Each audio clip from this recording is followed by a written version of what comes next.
Bueno, hola, buenas tardes. Hoy vamos a dar el tema número 11, habla acerca del sistema nervioso.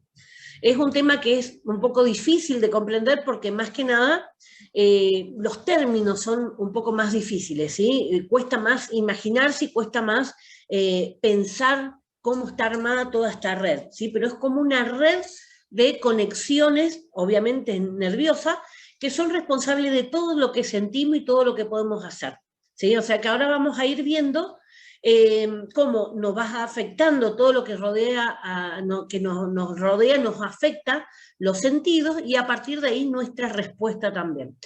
También los órganos también tienen su función. Hay órganos que ustedes no pueden tener un control. Si ustedes no tienen control sobre el latido, no tienen control sobre la respiración. Es el sistema central el que va a determinar todas las cuestiones que tienen que ver con eso. El mismo sistema nervioso, donde están todos los centros reguladores, recuerden, en la cabeza, todos los centros reguladores que van a reaccionar y a ejecutar las acciones que tienen los medicamentos para que tengan el efecto. Por ejemplo, el típico que le doy, el antitérmico, ¿sí? Lo que estimula es el centro regulador de la temperatura que está en el cerebro y eso es lo que hace que baje la temperatura. El que le dice al cuerpo que baje la temperatura. Entonces, todo el tiempo va a haber este tipo de conectores. Es como si fuera un ejército, ¿sí? Los superiores van mandando órdenes a los inferiores, ¿sí? Bueno, vamos a ir avanzando para que ustedes lo puedan entender un poquito mejor. Bueno, vamos primero a la división que tiene el sistema nervioso. Este sistema nervioso, en general, se va a dividir en central y periférico.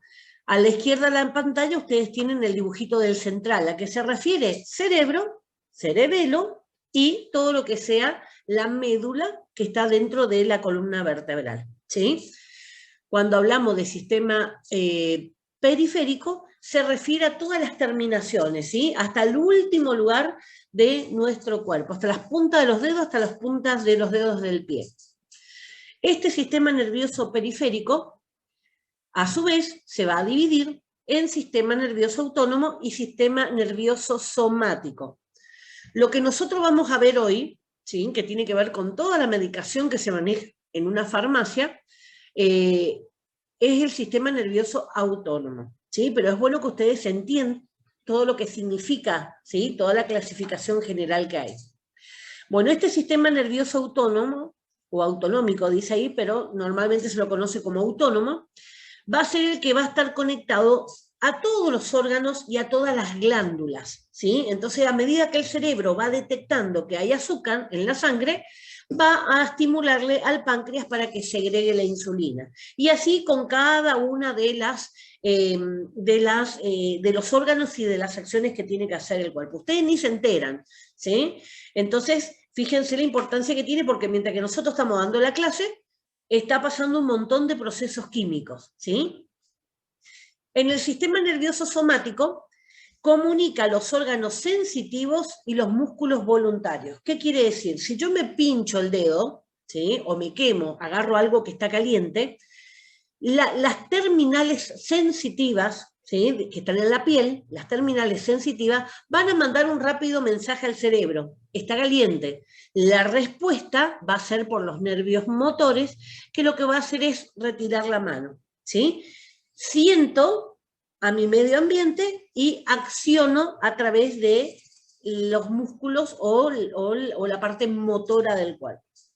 Bueno, entonces por eso ahí abajo ustedes tienen la distribución, sistema nervioso sensorial, que es la entrada de la sensación, ¿sí? del sentido, oler, escuchar, todo se maneja por el mismo sistema. Y el sistema nervioso motriz, que es la salida, la respuesta que tenemos. Por eso a veces cuando escuchamos a alguien vomitar, generamos también la respuesta como una arcada o la gana de vomitar también. Cuando sentimos un olor feo, genera una respuesta de rechazo, por ejemplo, ¿sí? Que puede variar de una persona a la otra, pero normalmente siempre va a haber un tipo de respuesta. Bueno, esto no lo podemos controlar, ¿sí? Eso es lo que quiero que tengan en cuenta. Dentro del nervioso autónomo, que es lo que vamos a ver hoy, va a estar dividido en el sistema simpático y parasimpático. Esto no tiene que ver con la simpatía de una persona ni nada que ver, ¿sí? El simpático se maneja por el neurotransmisor de la adrenalina y el parasimpático se maneja con el neurotransmisor acetilcolina, ¿sí? Son los dos neurotransmisores que van a manejar, ¿sí?, todo lo que tenga que ver con esta parte del sistema nervioso. Por ejemplo, si yo estoy en un momento de huida, ¿sí?, me está persiguiendo un asesino, yo estoy corriendo, el que se activa es la adrenalina, ¿sí? Por eso cuando estamos eufóricos, estamos nerviosos, está la adrenalina full, ¿sí? Cuando, supónganse, están mirando un partido de fútbol o, no sé, algo emocionante que les pase a ustedes, ¿sí? Actúa la adrenalina. Vamos a estar preparados y normalmente se grafica o se dibuja a una persona huyendo, ¿sí? ¿Por qué? Porque todo lo que tenga que ver con la adrenalina tiene que ver con huida, con escape, con nervios y demás. Ahora, el parasimpático es lo contrario, todo lo contrario al primero. Y siempre se lo grafica o dibujo como una persona obesa, comiendo, mirando tele, tranquilo, relajado, en calma, ¿sí? Ahí entonces estaría actuando la acetilcolina y no la adrenalina. La adrenalina es tan importante, imagínense que la adrenalina es justamente la que puede hacer que un corazón que se ha detenido vuelva a latir. Imagínense lo importante que es, ¿sí? Es una de las medicaciones de emergencia justamente, y como vimos en la parte respiratoria, la adrenalina también se utiliza en los casos de asma también. Bueno, así que vamos a ir viendo más detalladito qué significa esto. Fíjense en este dibujo. Los dos van a actuar, el sistema simpático y el parasimpático van a actuar a través de todas las terminales nerviosas, pero van a tener en los distintos órganos efectos contrarios, ¿sí? Por ejemplo, el simpático dilata la pupila. ¿Para qué? Para poder ver mejor, porque estoy huyendo, me estoy escapando, entonces necesito ver por dónde corro. En cambio, en el parasimpático se contrae la pupila. Estoy relajado, estoy mirando una película, estoy a punto de dormirme, ¿sí? Bueno, en el pulmón, por ejemplo, relaja la vía respiratoria, por eso se usa en el asma la adrenalina. ¿Para qué? Para que vaya más oxígeno al pulmón y pueda la sangre oxigenar mejor a los músculos y demás, ¿sí? Entonces lo relaja, hace que podamos respirar mejor. En cambio, el otro, el parasimpático lo va a comprimir. En el corazón acelera la frecuencia cardíaca. ¿Por qué? Porque yo estoy huyendo, necesito bombear más sangre hacia mis músculos. En cambio, el otro va a disminuir la frecuencia cardíaca. Los latidos se reducen. En la digestión, la inhibición de la digestión, ¿sí? En toda la parte digestiva en realidad, ¿sí? Fíjense que están los dibujitos del páncreas, de los intestinos, demás, va a ser todo relajado en la parte digestiva. Nadie que está huyendo de un asesino va a estar pensando en la hamburguesa que se quiere comer. En ese sentido, a ese sentido se refiere. En cambio, el que está relajado, ustedes cuando están mirando una película, por ejemplo, lo primero que quieren, el pochoclo, el chocolate, esto, lo otro, porque justamente el que está manejando la situación es la acetilcolina. Bueno, todo eso en la parte digestiva va a relajar. Vamos a la parte urinaria. El simpático mantiene el tono. ¿Qué quiere decir? El tono es la contracción muscular de la vejiga, ¿sí? Mientras que se contenga, igual que cuando vamos al baño en algún lugar público y tenemos que hacer cola para ir al baño, los hombres por ahí pueden solucionarlo más fácil, pero las mujeres tenemos que hacer cola. ¿Y qué hacemos? Sujetamos, ¿sí? Para que no salga la orina. Estamos haciendo fuerza y sujetando. Eso se puede hacer porque la vejiga está rodeada por músculo y esos músculos tienen un tono, una contracción constante. Cuando eso se afloja, ¿sí? Recién sale la orina. Fíjense que cuando estuvimos mucho tiempo haciendo alguna cola, esperando, en el momento en que nos sentamos y nos toca a nosotros, no sale nada, ¿sí? Porque le cuesta unos segundos hasta que eso se afloja. Hay enfermedades también que tienen que ver justamente con esto. El que se afloja constantemente, que va a tener pérdida de orina, ¿sí? Y está el que se contrae constantemente y es el que no puede eliminar la orina. Bueno, ¿qué más? La última, estimulación del orgasmo, ¿sí? Y la estimulación de la excitación sexual. Esto, el tema de la adrenalina, justamente tiene que ver en el último etapa, en la última etapa sexual, digamos, en la que se produce el orgasmo, ¿sí? El máximo potencial. En cambio, el otro, la acetilcolina, interviene más en la estimulación a la excitación, o sea, el inicio, tiene que ver más con, estoy mirando algo, bueno, tengo ganas de tener sexo con mi pareja que está acá al lado mío, ¿sí? ¿Se entiende? Entonces esa es la diferencia que tienen. Fíjense que abarca varias cosas, ¿sí? Pero los dos van a actuar, las dos sustancias, ¿sí? Van a actuar en esos mismos órganos. Entonces esto, como para que ustedes se lo imaginen, más fácil es imaginarme la persona que está huyendo de algo y la persona que está relajada mirando tele. Vamos a ir avanzando. Acá vamos a empezar a ver uno de los grupos de medicamentos que son los psicotrópicos. Dentro de los psicotrópicos vamos a ver hoy la clasificación mediana que tiene, todo lo que interfieren en esta parte del sistema nervioso, pero no es un material de la clase. Yo les voy a mandar un PowerPoint también de psicotrópicos y estupefacientes. Hoy vemos la parte de estupefaciente en este tema. La parte de estupefaciente la vamos a ver cuando demos después del segundo parcial, cuando veamos la clase de dolor, ¿sí? Ahí van a estar todos los que son estupefacientes. Así que les voy a mandar este material, no es para incorporar al examen, pero sí es para que ustedes tengan una idea general cuáles son las leyes que se manejan. ¿Por qué? Porque en todas las farmacias se maneja psicotrópicos y estupefacientes, ¿sí? O sea, no está en el material de estudio del curso, por eso yo les agrego aquellas cosas que a ustedes les va a hacer falta en la práctica.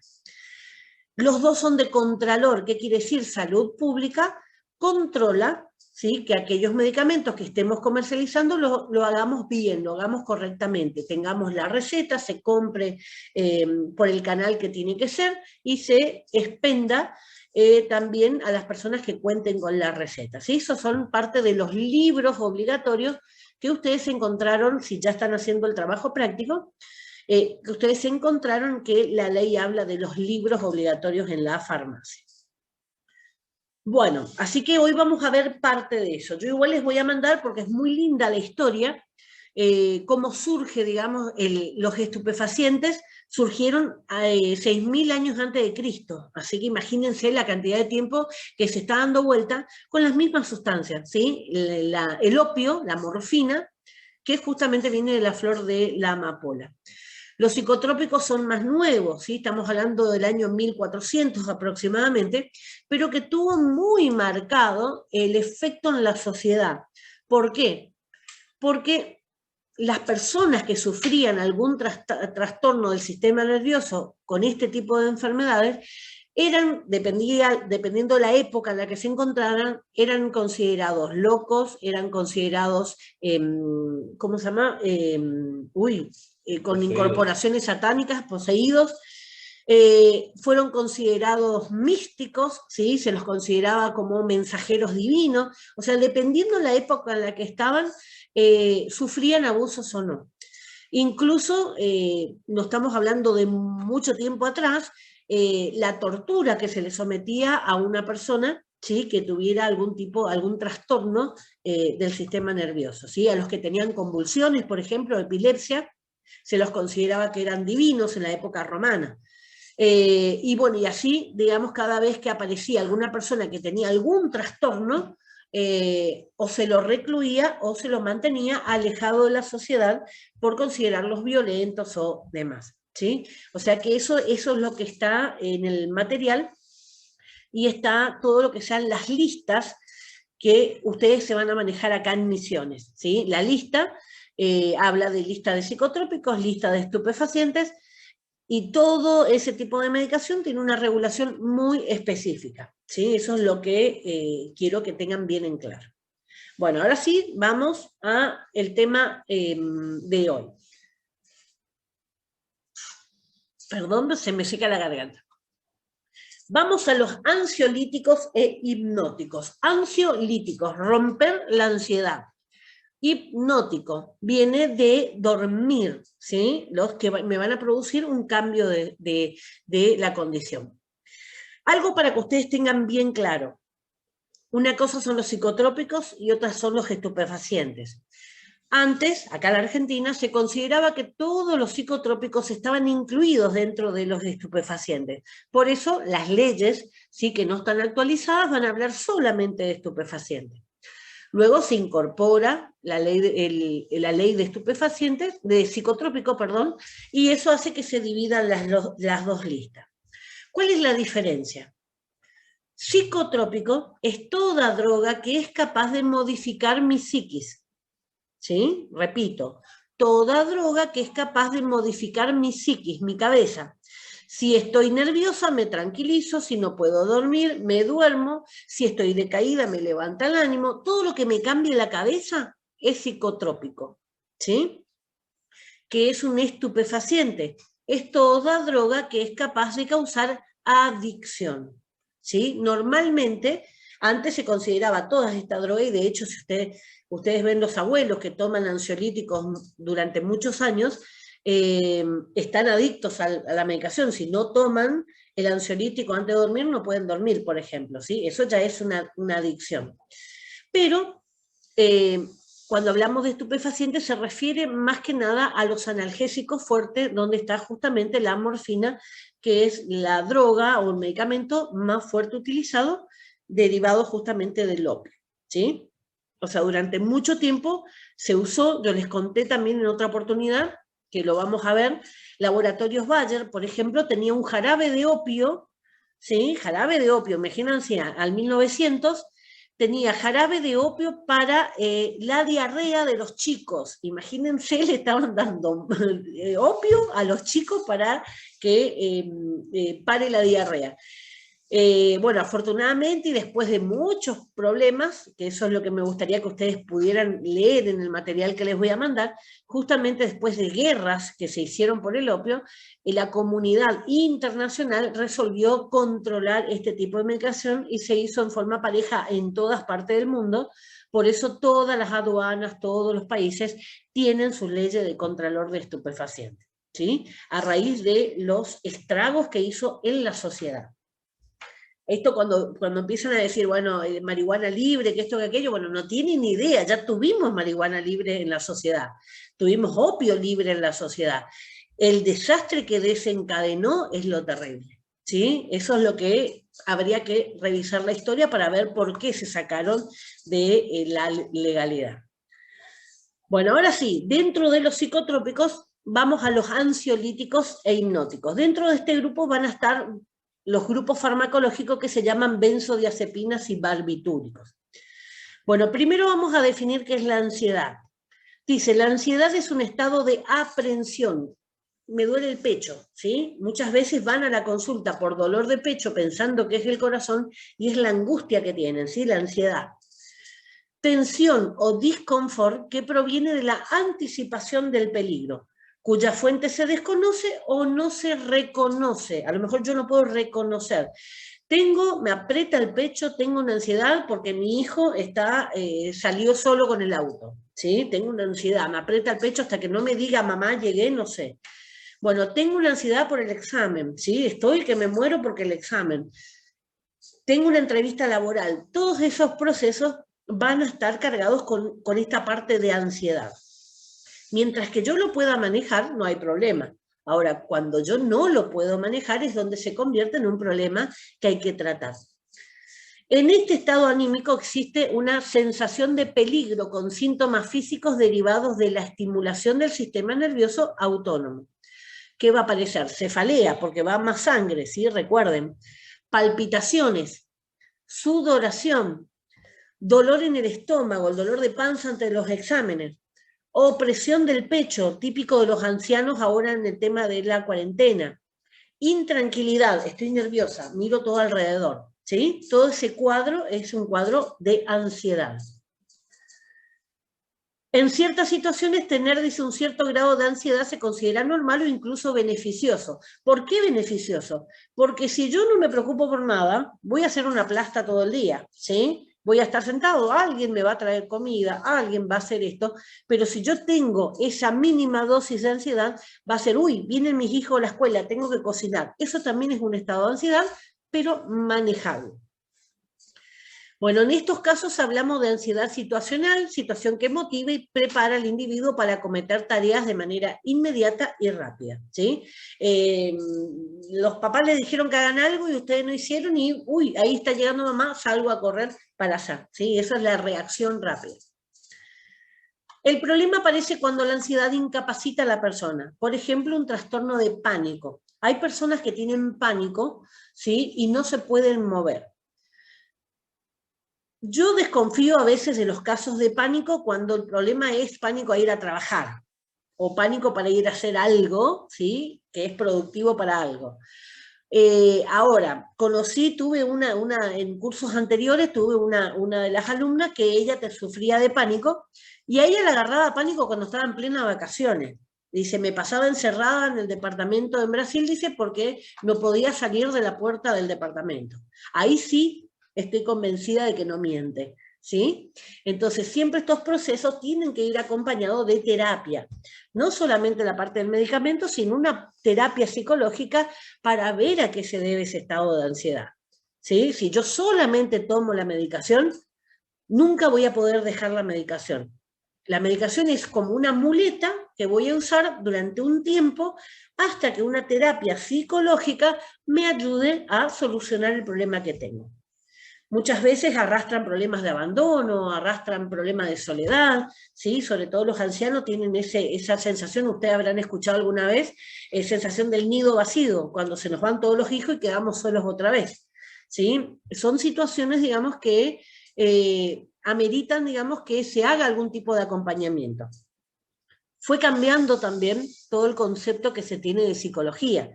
Antes decía, al psicólogo van los locos. No, al psicólogo va cualquiera que necesita un apoyo, una guía para poder solucionar un problema determinado, lo que sea. ¿Sí? Bueno, ustedes saben, mi hijo mayor nació con ciego, ¿sí? Nació con una discapacidad visual y neurológica. Bueno, nosotros hicimos terapia familiar justamente para la aceptación del tema y después él hizo terapia individual desde los 6 años hasta los 14, 8 años fue a la psicóloga, justamente para su aceptación personal, ¿sí? Porque él nos aceptaba que él era diferente a los demás. Así que la terapia bien utilizada hace milagros verdaderamente. Bueno, el problema entonces cuando yo no lo puedo manejar, ¿sí? Entonces estoy continuamente y es la típica persona que está histérica todo el día, tiene miedo todo el día, ahora con los ladrones, por ejemplo, obsesionada con las llaves, obsesionada con las ventanas y demás, ¿sí? Ahora con el COVID también hay muchas personas que están obsesionadas todo el tiempo, lo único que pueden hablar es de eso. Vamos al trastorno generalizado de la ansiedad, ¿sí? En general. Es la dificultad para controlar una ansiedad excesiva que dura más de 6 meses. Suele tener relación con eventos de vida o actividades y suele interferir con el desarrollo de la vida habitual. Yo puedo tener problemas, supónganse, para un examen. Muchas personas tienen problemas de estar frente a otra y charlar, por ejemplo, ¿sí? O sea, tienen miedo al rechazo. Hay personas que durante un embarazo, durante el transcurso de una enfermedad de un familiar, también sufren estado generalizado de ansiedad. No sé si va a sobrevivir, no sé si va a salir todo bien. Todo eso es parte del proceso normal.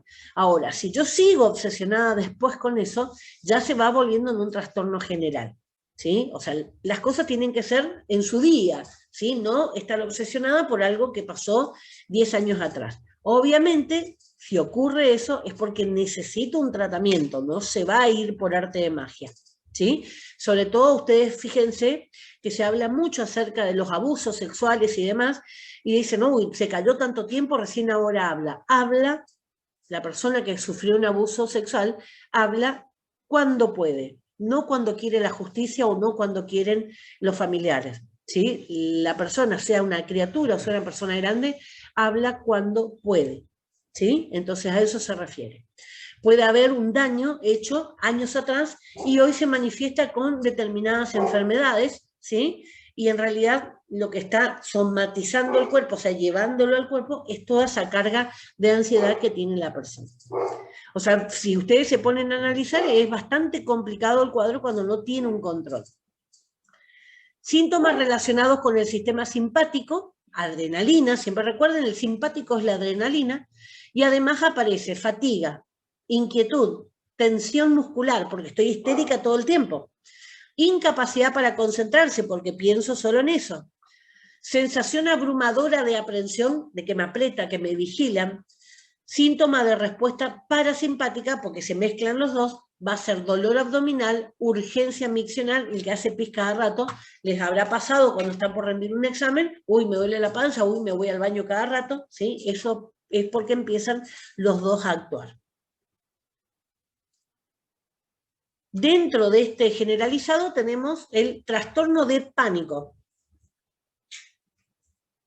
Dice, sensación intensa e inmediata de terror, acompañada de síntomas del sistema nervioso autónomo. Suele durar menos de 10 minutos. Estos son los cuadros de pánico. ¿Qué pasa con estos cuadros? Por ejemplo, cuando una persona, bueno, fue asaltada y después no puede pasar más por ese lugar donde la asaltaron. Hay personas, por ejemplo, que después de un parto, a raíz de que haya sido traumático el parto natural, no quieren saber más nada con volver a quedarse embarazada. Hay, por ejemplo, eso obviamente se hace terapia. Hay personas que nunca subieron a un avión y tienen pánico de volar. ¿Sí? Para todos esos trastornos de pánico hay tratamientos, ¿sí? Incluso de ir sometiéndole de a poco a eso que tanto temen. Las fobias, sentimiento de miedo respecto a situaciones o objetos.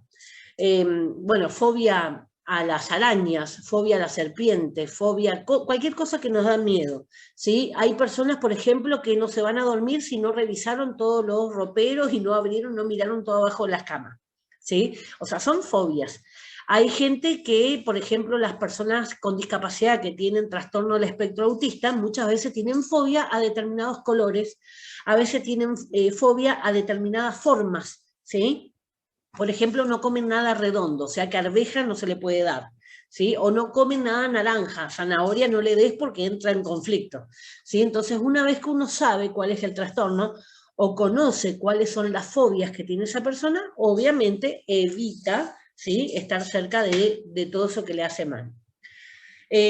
O sea, si yo tengo fobia a la serpiente, por más que me pongas todo el día con un montón de serpientes en mi casa, no me va a pasar, es más, se me va a agravar el cuadro. La idea es evitarlo, ¿sí? Jamás podría trabajar, supónganse, en una reserva de serpiente o en un museo o lo que sea. Bueno, y así hay miles de personas, gente que le tiene miedo a la cucaracha, gente que le tiene miedo a cualquier cosa. Bueno, trastornos obsesivos compulsivos.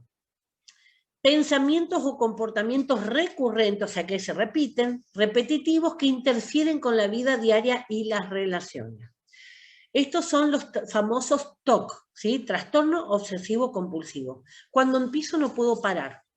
También se ve mucho esto en las personas autistas, ¿sí? Me lavo la mano, siempre está sucia mi mano, ¿sí? Por más que esté limpia la mano, siempre lo ve y se llegan a lesionar, ¿sí?, de tanto cepillarse las manos de tanto que consideran que está sucia. Estos trastornos o de dar vuelta, supóngase para hacer algo, hacen todo un circuito y siempre lo hicieron así y son trastornos. Si no lo hacen no pueden dormir. Si no hace estos pasos, ¿sí?, que incorporó, no puede hacer otra cosa más. Estos son todos trastornos obsesivo-compulsivos, ¿sí? Trastorno de estrés postraumático, ansiedad relacionada con algún evento vital previo, o sea, el estrés postraumático después de una violación, por ejemplo, no quiero que nadie me toque, nadie se me acerque. Después de un robo, tengo miedo a cualquiera que pase en moto, ¿sí? Bueno, son situaciones que amerita, porque hay algo que me causó daño, ¿sí? Físico o psicológico, y con el tiempo eso lo sigo manteniendo. Todo esto tiene terapia, ¿sí? Eso es lo importante. Y también hay que empezar a ver, digamos, que estas situaciones no se curan por sí solas. A veces dice, bueno, ya basta de tanta depresión, levántate de la cama, deja de llorar. La persona depresiva no lo puede hacer, ¿sí? O sea, para el que está afuera es fácil criticar al que está en el medio del pozo, pero ellos se sienten en un pozo profundo y no tienen forma de agarrarse a nada como para poder salir. ¿Sí? O sea que no le ayudan a una persona que suicida, no le ayudan diciéndole, ¿cómo te vas a suicidar? ¿Por qué no disfrutar la vida? No, porque él no lo ve como ustedes lo ven, ¿sí? Entonces, fíjense, hace poco tiempo se suicidó una mujer acá en Posada, exitosa, profesional, ¿sí? Había pasado otras situaciones en su vida que hicieron que se sintiera como que no valía nada. Entonces, muchas veces ahí los compañeros le protegían, le cuidaban, estaban siempre atentos, pero en un descuido o sin sospechar que estaba tan mal, porque aprenden a disimular también mucho, se escapan y cometen, digamos, lo que amenazaban que se iban a hacer. Esto ocurre mucho también con el tema del bullying y la discriminación en las escuelas. Ha ocurrido muchísimos casos de bullying, de persecuciones, de violencia contra alguna persona, porque no me gusta el color de pelo, porque no me gusta algo, o porque es discapacitado, porque tiene alguna cosa rara, ¿sí? Entonces, bueno, son víctimas de persecuciones sistemáticas y eso hace que muchas veces también tomen decisiones o se suicidan o un día amanecen locos y van con un revólver y empiezan a matar gente, como ha ocurrido también acá en la Argentina. Así que bueno, estos tienen tratamiento, eso es lo importante. La farmacoterapia ansiolítica se utiliza cuando la ansiedad interfiere entonces con esa vida diaria. Otras estrategias que también deben ponerse en marcha según cada caso son, por ejemplo, la terapia de comportamiento, o sea, cambiar algo que yo estoy haciendo mal. La relajación sirve para todas aquellas personas nerviosas, ¿sí? El yoga, practicar algún tipo de actividad que genere, digamos, aprender a relajar al cuerpo. Y otras terapias complementarias como el Reiki. Hoy por hoy tienen miles de terapias, deportes, ¿sí? Por ejemplo, las artes marciales también sirven para muchos de estos casos. También hay que tener en cuenta que la ansiedad además puede ser un síntoma de otro problema o la respuesta a una situación determinada, por lo que a la par hay que analizar la causa. ¿Qué significa analizar la causa? Psicoterapia, ¿sí? Ir al psicólogo y averiguar por qué yo tengo problema con esto, ¿sí?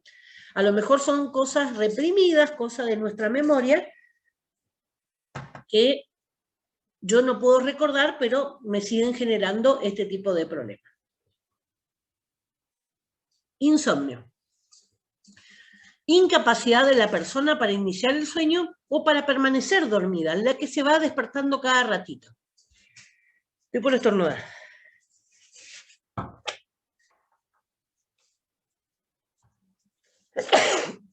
Se indican fármacos hipnóticos para esta situación. Hipnóticos son fármacos que me van a producir el sueño, cuando la falta de sueño interfiere en la vida diaria. Las causas puede ser estado de ansiedad, cuestiones ambientales como un exceso de luz, de ruido o de calor. ¿Sí? Yo, por ejemplo, duermo con los ojos tapados porque me molesta hasta la lucecita LED del aire. ¿Sí? Bueno, cuando tengo sueño, por más que esté en pleno sol, duermo. Ruido o calor excesivo, las comidas abundantes, ¿sí? A veces cuando venimos de una fiesta donde comimos mucho nos cuesta, ¿sí? Dormir. El consumo de bebidas estimulantes, ¿sí? Si yo tomo, por ejemplo, Red Bull, qué sé yo, todos los energizantes que toman ahora los chicos para la parte deportiva y demás, obviamente que no voy a dormir. Si tomo fármacos, si estoy en un proceso de depresión, trastornos maníacos, o sea, la manía, la repetición, un dolor crónico. Cuando hay dolor es muy difícil también mantener el sueño, porque cada vez que me muevo tengo el dolor aparece nuevamente y me despierta. El uso crónico de medicación anti-insomnio. O sea, con el tiempo, la medicación que yo voy tomando para dormir va dejando de tener efecto, ¿sí? Tanto los ansiolíticos como los hipnóticos son medicamentos que se llaman depresores del sistema nervioso central. Con este tipo de medicación son los que se van a intentar suicidar algunas personas, ¿sí? Se toman un frasco entero, una caja entera de los comprimidos y sí, se va a ir deprimiendo, baja el sistema nervioso, cada vez respira menos, cada vez late menos, hasta que obviamente fallece la persona. Pero esto es un proceso largo, no es algo que va a ser en 2 horas y va a terminar. Entonces, por eso muchas veces cuando llegan encuentran a la persona desmayada, la llevan con vida, la llevan a un sanatorio, a un hospital, le hacen un lavado de estómago y le salvan. Va a producir, pero es más lento, ¿sí? La depresión del sistema nervioso central tiene diferentes grados, se deben entender como una secuencia que va desde la relajación, la sedación, la inducción del sueño y la anestesia. O sea, estos son los pasos que este tipo de medicamentos me va a producir. Los anestésicos, por ejemplo, que se utilizan son psicotrópicos, ¿sí? Son este tipo de medicamentos que lo que va a hacer es primero me relaja, me va a ir sedando, me va a ir sueño, ¿sí? Y después termino con un estado de anestesia que significa que no siento nada, me pueden cortar, operar, hacer todo y no siento. Hay también de este tipo de medicamentos que se usan, ¿sí? Para cometer ilícitos, ¿sí? La famosa droga de la violación, el flunitrazepam, justamente utilizan, colocan en bebidas, ¿sí? Y después, bueno, cuando están en un estado en que ya no reconocen a nadie, son violadas, ¿sí? No saben si 1, 2, 5, no pueden determinar cuántos fueron porque están en ese estado, digamos, de semianestesia. Los estadios finales son el coma y la muerte. Por eso, pero no en cuestión rápida, sino en cuestión de horas. No todos los fármacos depresores del sistema nervioso central tienen capacidad para provocar todos estos estadios, ¿sí? Pero el peligro radica en que sí hay unos cuantos que sí lo van a hacer. Este tipo de medicamentos se van a agrupar en 2 clases, las benzodiazepinas y los barbitúricos. Fíjense las benzodiazepinas. Clonazepam. El clonazepam, ampliamente utilizado tanto en la parte de discapacidad, en los estados así de suicidas también, pero también se utiliza muchísimo en la famosa jarra loca, ¿sí? O sea, es una droga que se convirtió en una droga de abuso por parte de adolescentes y demás que utilizan este tipo de medicamentos para potenciar los efectos. El alprazolam es un ansiolítico, el lorazepam, la marca más conocida, el Trapax, ¿sí? También es un ansiolítico, pero un poco más potente, digamos. Normalmente se recurre cuando el alprazolam no funciona. El bromazepam es un inductor al sueño, ¿sí? Este es el típico que le dan a la mujer que quedó viuda, ¿sí? Se pasa todo el velorio como una boba, no presta atención a nada, ¿sí? Y después, digamos que en lugar de darle un ansiolítico, le dan esta medicación y se está durmiendo todo el tiempo, no presta atención a nada. En esos casos, digamos, está mal medicado. El bromazepam es para dormir, ¿sí? Y el alprazolam es para un estado de ansiedad, por ejemplo, con una muerte de alguien. El diazepam, el famoso Valium, también muy utilizado, sobre todo para la inducción a la anestesia. O sea, primero te colocan el diazepam, que tiene... Bueno, les decía que el diazepam es un ansiolítico también inductor a la anestesia. Produce relajación, entonces es lo primero que te van a colocar antes de anestesiarte, ¿sí? Para que uno se tranquilice, no tenga miedo y demás. Sobre todo si se utiliza la raquidia o la epidural. Midazolam, otro del mismo grupo, y los otros también son todos ahí dentro del mismo grupo del diazepam, con más o menos los mismos efectos. Lo que puede variar es la potencia y el tiempo que dura. Normalmente el diazepam tiene una corta, es rápida, una respuesta rápida, pero corto tiempo. Dentro de los barbitúricos, todos estos van a estar clasificados dentro de lo que es el psicotrópicos lista 4, ¿sí? Van a necesitar receta y se van a registrar en los libros de recetario. Ahora, los barbitúricos son un grupo más potente de drogas, así que los van a controlar más. Estos van a estar dentro de la lista de psicotrópico lista 3. En este tipo de productos te van a pedir la receta y se va a tener que registrar en el libro de recetario y en el libro de psicotrópicos también. La lista 4 no es necesario en el libro de psicotrópicos porque estaríamos todo el día los farmacéuticos escribiendo, ¿sí? De la cantidad que se comercializa. Así que, bueno, los barbitúricos sí van a estar en la lista y van a necesitar más controles. Bueno, a ver, dice, vamos con la benzodiazepina. Es un grupo muy numeroso de sustancias que tienen características muy similares, provocan los mismos efectos y poseen los mismos efectos secundarios. O sea, siempre van a estar en la misma franja de utilidad. Lo que varía entre ellas a grandes rasgos es el tiempo que tardan en iniciar el efecto y la duración de ese efecto. ¿Sí? O sea que ahí van a ser algunas que van a ser rápidas como el Valium y van a haber otras que van a ser mucho más lentas pero van a ser el efecto más prolongado. Actúan uniéndose al receptor del GABA. Ese GABA, gamma-aminobutírico, el ácido gamma-aminobutírico, eso es lo que significa la palabra GABA. Es un neurotransmisor inhibitorio y por lo tanto intensifica el efecto inhibidor sobre el sistema nervioso central de este neurotransmisor. O sea, están los receptores GABA que inhiben al sistema nervioso, los frenan. Estas drogas se van a unir a eso y por eso lo deprime más, ¿sí? Todo este tipo de medicamentos son depresores del sistema nervioso central. Lo bajan, ¿sí?, al sistema nervioso central. ¿Qué efectos farmacológicos tienen? Todas las benzodiazepinas son ansiolíticas a dosis bajas e hipnóticas a dosis mayores. Me va a provocar supresión de conciencia a dosis elevadas y administradas por vía intravenosa. O sea que estas son las drogas que se utilizan en los casos de coma inducido. Le coloco al paciente porque está muy lastimado, porque pasa por algún proceso que necesita recuperación de largo tiempo, entonces se le induce a la anestesia. ¿Qué quiere decir? Se le induce al coma.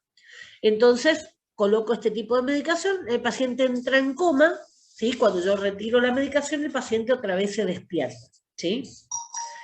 Se utiliza como relajante muscular, anticonvulsivos y antiepilépticos algunos, ¿sí? A veces se toma como sinónimo las convulsiones con la epilepsia. Las convulsiones se pueden deber a múltiples factores. El más común, digamos, es el caso de los chicos cuando están con un pico de fiebre que convulsionan.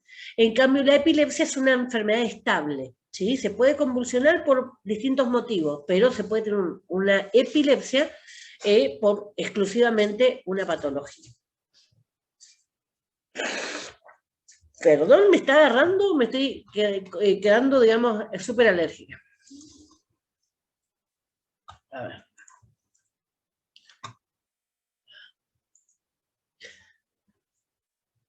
Bueno, este ya habíamos leído. Contraindicaciones. Se encuentran contraindicadas en trastornos de pánico. Deben utilizarse con precaución en personas con la función renal y o hepática alterada por el riesgo de intoxicación. Ahora pensemos en farmacocinética y farmacodinamia. ¿Sí? Farmacocinética, que me decía, se metabolizaba en el hígado y se eliminaba por riñón. Si funciona mal cualquiera de esos dos órganos, va a estar más tiempo la droga en el cuerpo. Si está más tiempo la droga en el cuerpo, el efecto, el pico, ¿sí?, el pico de la curva va a aumentar más y puede pasar mi ventana terapéutica. ¿Sí? ¿Se acuerdan? Todos estos conceptos los vimos en esas clases farmacocinética, farmacodinamia. Entonces pasa mi ventana terapéutica y puede ser riesgoso. El síntoma más frecuente sería la dificultad para despertar a una persona sin que exista otra causa aparente. Cuando ustedes llegan, una persona que se tomó un frasco completo porque el novio le dejó o la novia le dejó, Entonces ustedes lo sacuden, lo hablan, ¿sí? No responde absolutamente nada. Ese sería el estado. Interacciones. Se potencia en presencia de etanol, el alcohol, por eso se usan la jarra loca, los barbitúricos y antihistamínicos. O sea que sumarlo a barbitúricos va a potenciar el riesgo de toxicidad, y si tomo antihistamínicos también. Antihistamínicos son para la alergia. ¿Qué efectos secundarios pueden aparecer? Somnolencia, son las que se están durmiendo todo el tiempo.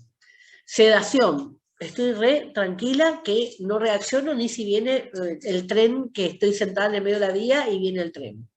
Fatiga, cansancio permanente, cefalea, dolor de cabeza, vértigo, mareo.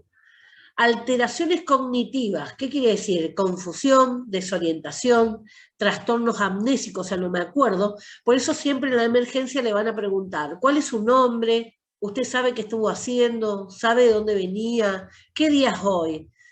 ¿Cómo se llama nuestro presidente? Son datos que el que está preguntando toma de referencia para saber si la persona está ubicada en tiempo, ¿sí? Supónganse, si le digo, me preguntan quién es el presidente y le digo, no sé, Alfonsín, obviamente estoy con algún tipo de trastorno, ¿sí? Alteraciones motoras, disminución de la coordinación, relajación muscular excesiva, no puedo sujetar nada, ¿sí? Eso es relajación excesiva, los músculos no me responden. Disminución de la coordinación, agárrese, tome esto y le erro el manotazo. Puede haber dependencia física y psíquica en personas con tratamientos largos, ¿sí? Entonces siempre los psicotrópicos a largo plazo no sería recomendable. El tema es que los abuelos, por ejemplo, usan ansiolíticos hace años. Ahí digamos que hay una falla, digamos, en cuanto a lo que sea llevar un tratamiento adelante. Tienen poca capacidad para provocar efectos secundarios, salvo que se asocien con alcohol u otros depresores.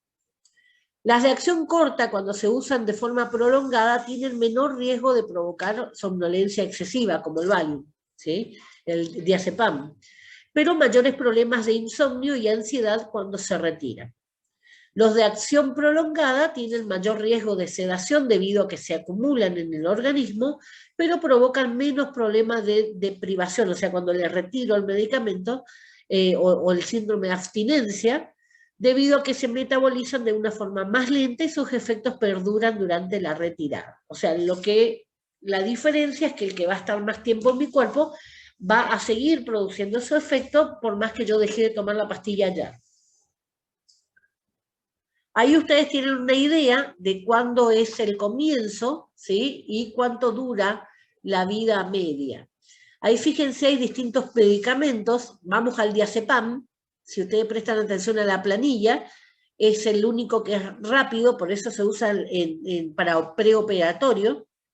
Y la vida media que va a tener va a ser intermedia. Fíjense que el midazolam es corta el efecto, ¿sí? La vida media en el cuerpo va a ser corto. El bromazepam es intermedio en los dos, ¿sí? El alprazolam también es intermedio en los dos. Por eso va a perdurar el efecto. Los barbitúricos. Bueno, son depresores del sistema nervioso muy poderosos, no son selectivos, esto quiere decir que deprimen el sistema nervioso y otros sistemas como el cardiovascular, por eso es el peligro, y otros sistemas como, por lo que puede producir hipotensión y paro cardiorrespiratorio. Este tipo de medicación, sí, si yo me tomo una sobredosis, sí es posible que ya no me encuentren con vida, ¿sí? Actualmente están desaconsejados para el tratamiento de la ansiedad y del insomnio, pueden crear dependencia de manera muy rápida y alcanzar niveles tóxicos, cosa que es muy difícil con las benzodiazepinas. Son más utilizados como para anestesia o como antiepilépticos de segunda línea, o sea, ese tipo de epilepsia que es ya más refractaria, más difícil de controlar. ¿Qué efectos secundarios tiene? Depresión respiratoria. Hay que tener en cuenta que no se produce efecto de tolerancia a la depresión respiratoria, o sea que no hay tolerancia, va a causar, digamos, no es que yo me acostumbro con el medicamento y después voy a poder utilizar más, eso es tolerancia. No, ante la menor dosis que utilice siempre va a producir depresión respiratoria. Cada vez respiro menos. Si yo cada vez respiro menos, baja la carga de oxígeno de la sangre y eso hace que se afecte todo el organismo. O sea, no me afecta solo el pulmón, afecta a todo mi organismo porque no recibe oxígeno. Es decir, la persona puede desarrollar tolerancia para los efectos sedantes de los barbitúricos y por lo tanto precisar mayores dosis para conseguir el mismo efecto sedante. Este aumento de dosis implica un aumento del riesgo de depresión respiratoria, ¿sí? Entonces, para sedantes sí, para la depresión respiratoria no, por eso se controlan mucho las dosis, ¿sí? Mantener el efecto sedante, pero que no afecta la parte respiratoria. Vamos al segundo grupo, que son los antidepresivos, antimaníacos y estabilizadores del ánimo, ¿sí? Estos son los que, los otros eran, estoy muy nerviosa, me aplacan. Estos van a ser al revés, estoy muy depresiva, me levantan. Bueno, fluoxetina, la fluoxetina se le puso el nombre de la droga de la felicidad, porque después de tomar la fluoxetina la gente está más contenta, ¿sí? Por eso se utiliza mucho como antidepresivo. Bueno, la sertralina, el litio que ya habíamos hablado cuando vimos la forma de pasar las membranas, el litio era el que sufría la pinocitosis, endocitosis. Pinos cuando es líquido. La carbamazepina muy utilizada y la lamotrigina también muy utilizada. Los estabilizadores del ánimo, los antidepresivos y los antimaníacos son fármacos que reducen la frecuencia y la severidad de los episodios maníacos, hipomaníacos, depresivos o mixtos en los pacientes con trastorno bipolar. Ahí tenemos otro problema, el trastorno bipolar. Como dice el nombre, va a los dos puntas, ¿sí? A los dos polos. Estoy depresivo, estoy histérico, ¿sí? O estoy con el ánimo levantado. ¿Sí? Voy a pasar de un estado al otro en cuestión de segundos, ¿sí? Por eso es tan difícil la medicación, porque medico para la depresión, se estimula, tengo que medicar para bajarlo otra vez. No exacerban otros síntomas del estado de ánimo, sino que previene la aparición de nuevos episodios. O sea, la idea es mantenerlo estable con la medicación, mantenerlo estable para que el sistema nervioso no fluctúe, no vaya de una punta a la otra. Vamos a la depresión. Perdón. Es un trastorno del estado de ánimo con decaimiento psicológico y biológico del paciente, que se manifiesta con síntomas psíquicos. Fíjense acá, no es solamente psicológico, sino biológico, o sea, en el cuerpo lo van a sentir también. ¿Cuáles van a ser los síntomas psíquicos? Desinterés, tristeza, desmoralización, disminución de la autoestima. Todo esto tiene mucho que ver con el bullying, tiene que ver con el abandono, tiene que ver con sentirse no querido, ¿sí? Y somático de cuerpo. Pérdida del apetito, disminución del peso corporal porque deja de comer, astenia, imposibilidad, digamos, de comer, alteraciones del sueño, etc. Entre las principales causas van a aparecer factores genéticos. Esto puede ser heredado. Y lo que va más a estimular va a ser justamente los ambientales en ese caso. Si vengo de una familia que tiene trastornos depresivos, ¿sí? Y sigo estando en ese lugar donde todo alrededor es tóxico, la depresión va a continuar. Muchas veces vienen de una familia depresiva, pero hacen un cambio radical en su vida y eso le permite, digamos, zafar, ¿sí? Es una generación que zafa del problema. Pero todo va a tener que ver porque es una multiplicidad de factores. Los factores genéticos, los fisiológicos, cómo estoy yo, si tengo otra enfermedad o no. Cuando empezó la epidemia del HIV, cada vez que una persona se contagiaba en HIV, obviamente entraba en depresión, ¿sí? ¿Por qué? Por el miedo al rechazo, por el miedo a la enfermedad misma. Hoy con la medicación que hay, puede llevar una vida prácticamente normal, ¿sí? Y si la medicación le cae bien y funciona el tratamiento, se vuelven no contagiantes, ¿sí? O sea, reduce tanto la carga viral en su cuerpo que dejan de ser contagiosos. Hoy te permite eso, pero hace años atrás no había eso y eso generaba bastantes problemas. Hoy saben dónde estoy viendo eso y justamente ahora en estos días estuvimos hablando de eso con mi hijo. El tema de las enfermedades autoinmunes. Las autoinmunes, como la psoriasis, como el vitiligo, no son contagiosas. ¿Sí? Ustedes pueden abrazar, tocar, besar, lo que quieran a una persona que tiene psoriasis o que tiene vitiligo, no son contagiosas, son autoinmunes. ¿Qué quiere decir? Que mi sistema inmunitario me ataca porque no me reconoce, ¿sí? Y normalmente ataca la piel, ¿sí? Puede ser la piel externa o puede ser la mucosa, la piel de los órganos, por ejemplo, ¿sí? Entonces el lupus, por ejemplo, que también es un autoinmune, ataca más a los órganos. La psoriasis ataca más a la piel y el vitiligo el color de la piel. Bueno, pero todos esos factores, digamos que no lo puede manejar la persona, ¿sí? No tengo forma de manejar, puedo utilizar medicación para reducir los efectos, no del vitiligo, la psoriasis con las lesiones, porque aparecen lesiones en la piel, y genera mucho rechazo. Entonces ahí está también el tener algún tipo de estas enfermedades, la autoestima, que eso es la parte personal, ¿sí? La autoestima que tenga una persona, el conocimiento que tenga esa persona también, el conocimiento de las personas que la rodean, ¿sí? Para entender que no es contagioso, por ejemplo, y obviamente los ambientales.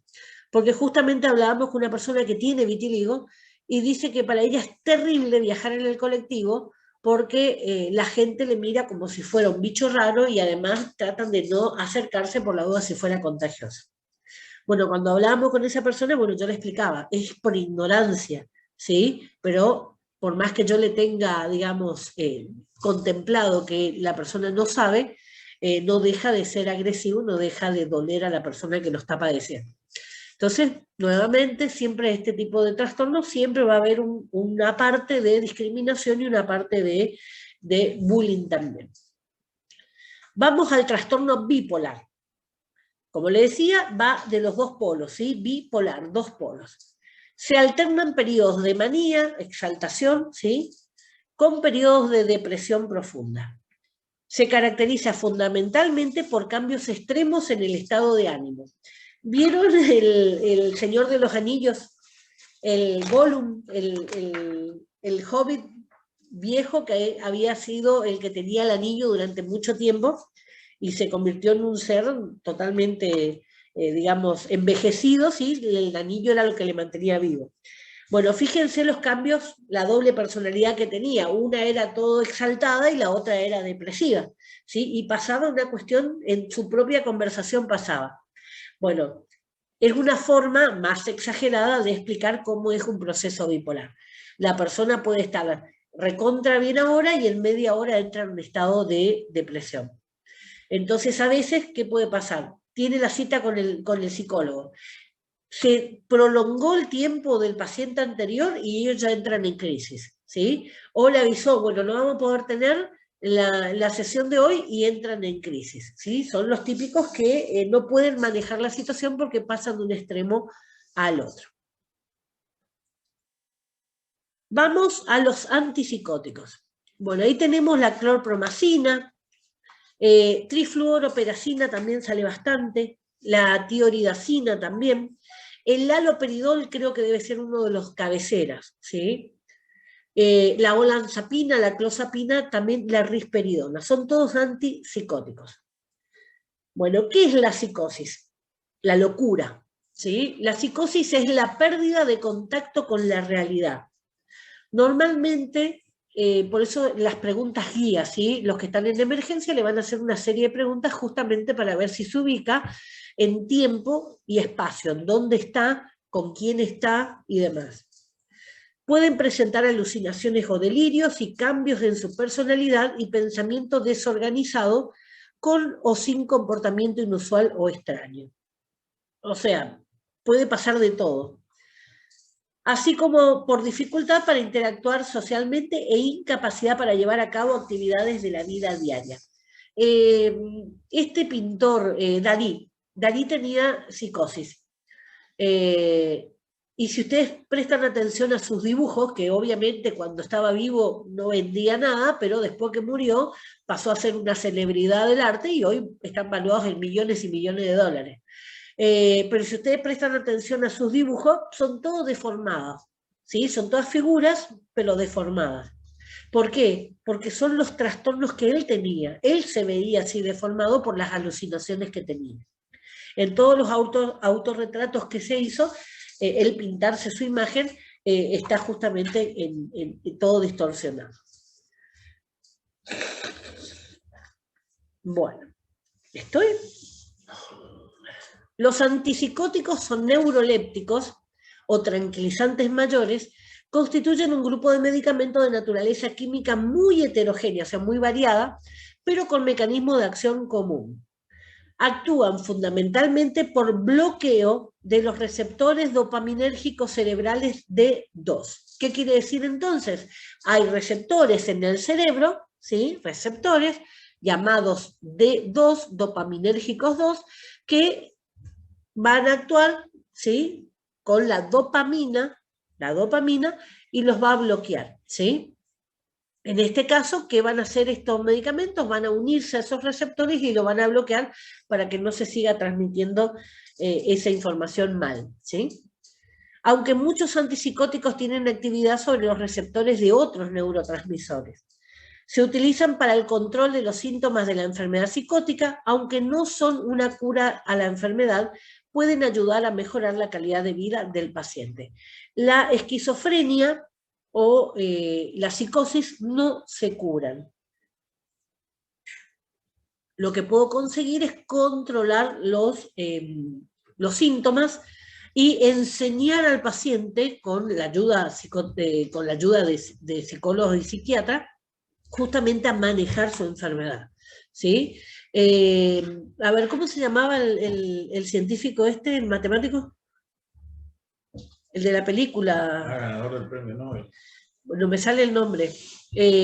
Bueno, ganador de un premio Nobel en matemáticas. Imagínense lo inteligente que era.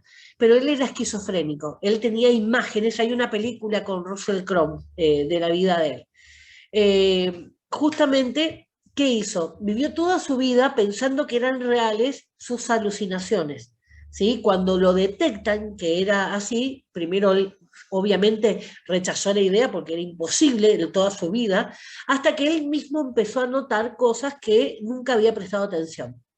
Él imaginaba una chica, una nena, que nunca creció en todos esos años.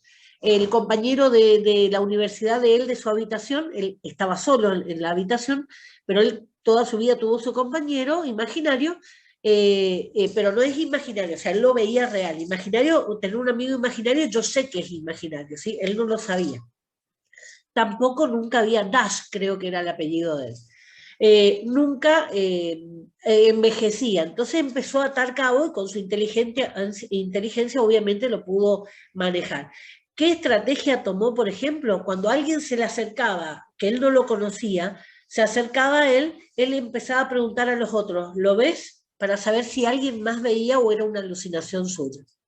Bueno, imagínense, hasta lo último, siempre estuvieron esas imágenes, solo que él las ponía en un costado. Él los veía, ¿sí? Sabía que estaban ahí vigilándole, mirándole, pero él entendió, digamos, que era su cerebro el que le jugaba este error. O sea, no tiene nada que ver la psicosis con la inteligencia, eso es lo que le quiero decir. Pueden ser genios, ¿sí? Pero tienen este problema que es incurable. Bueno, entonces, ¿qué decía ahí?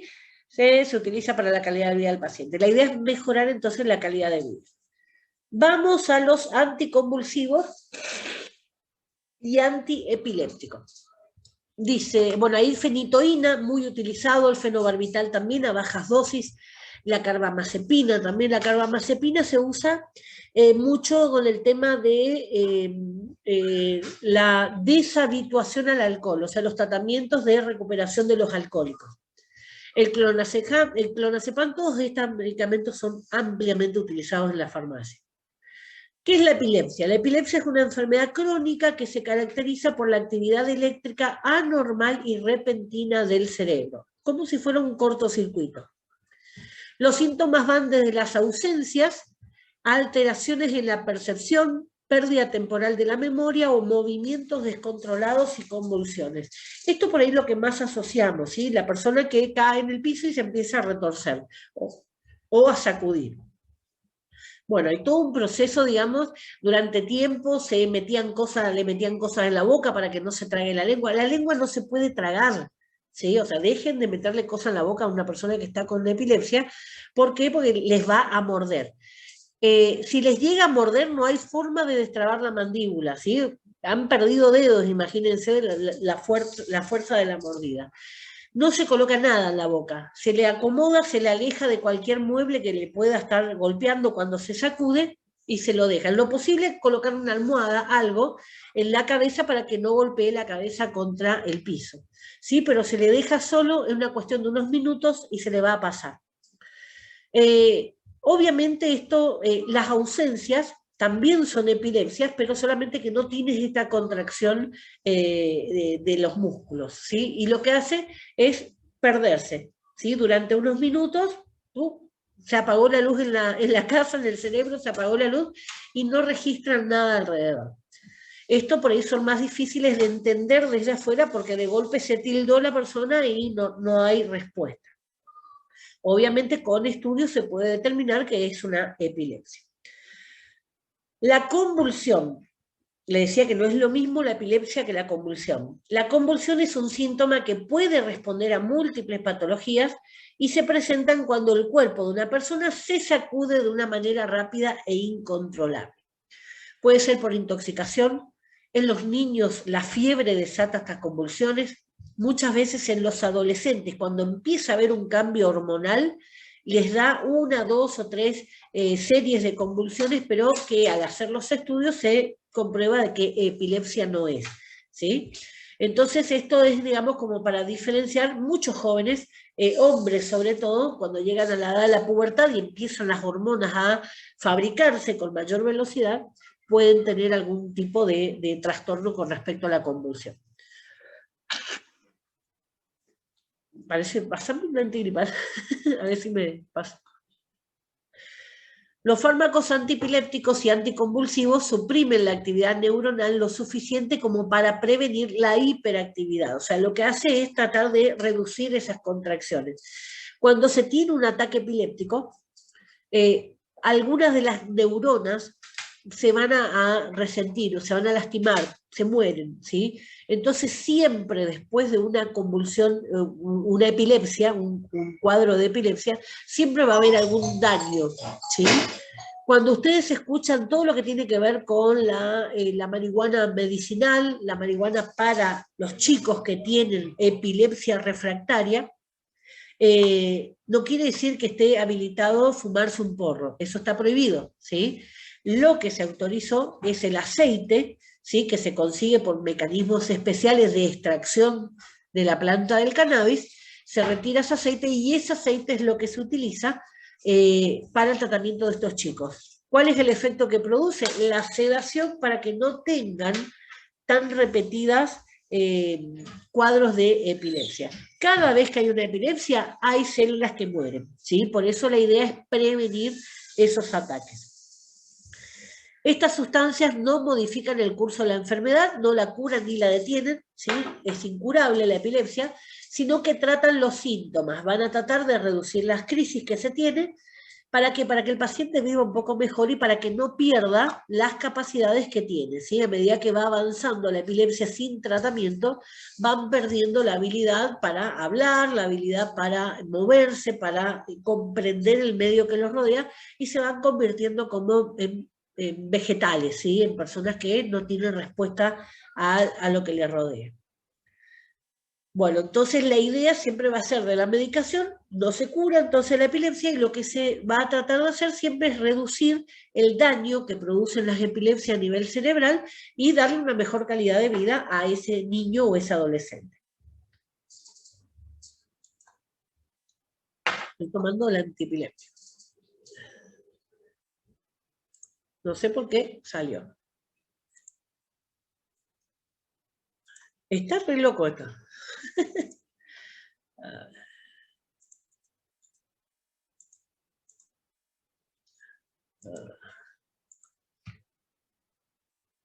La vimos, la vimos.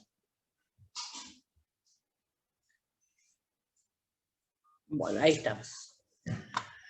La idea entonces es mejorar la calidad de vida que tiene ese paciente. Ahí ya terminó, por eso me sacó.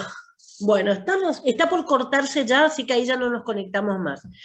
Bueno, yo les voy a mandar entonces este otro material de estupefacientes y psicotrópicos.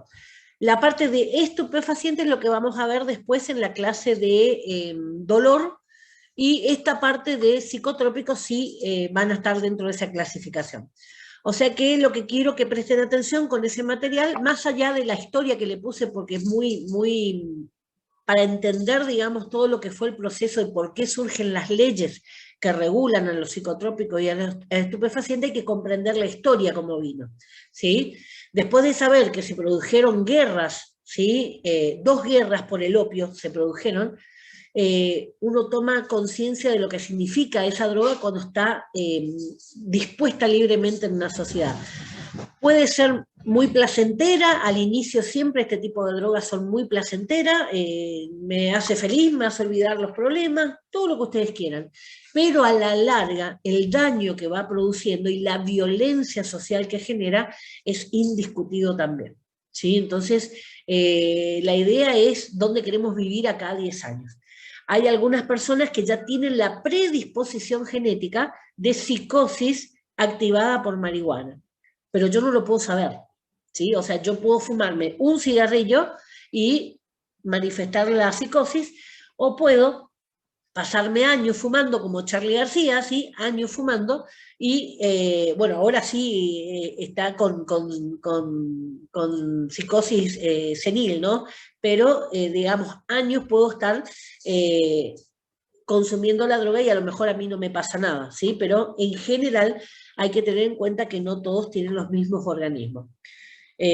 Bueno, hay organismos que son privilegiados, Maradona, Charlie, que tienen una recuperación o una manera de ir activándose nuevamente que les permitió consumir durante tantos años este tipo de droga. Pero la general de la ley, ¿sí? En general, no. El daño que se produce es verdaderamente muy peligroso. Y otro de los detalles es que circulan drogas impuras. El paco es el residuo que queda después de fabricar la cocaína. Entonces imagínense, si la cocaína ya me produce efectos negativos en el cuerpo, imagínense lo que va a ser el residuo, ¿sí? El daño que pueden provocar.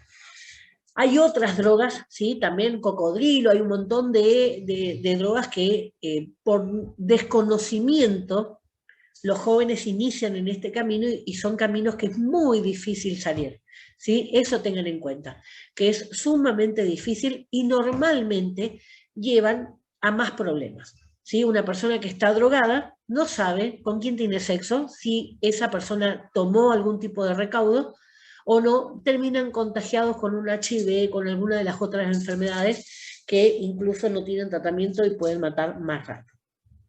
Así que bueno, les voy a dar ese material para que lo lean. Eso no entra en el tema del examen, para que se queden tranquilos, simplemente para que ustedes conozcan.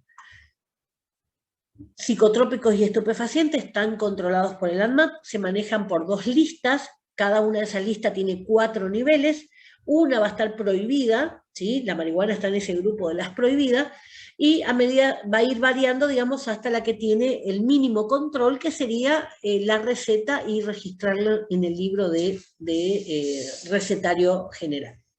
Así que bueno, todas esas cosas lo vamos a ir viendo también ahora en el taller, cuando veamos la ley, y vamos a poder ir viendo después cuando veamos la parte también de marketing y atención farmacéutica, ¿sí? Que son de los últimos temas que vamos a ir viendo.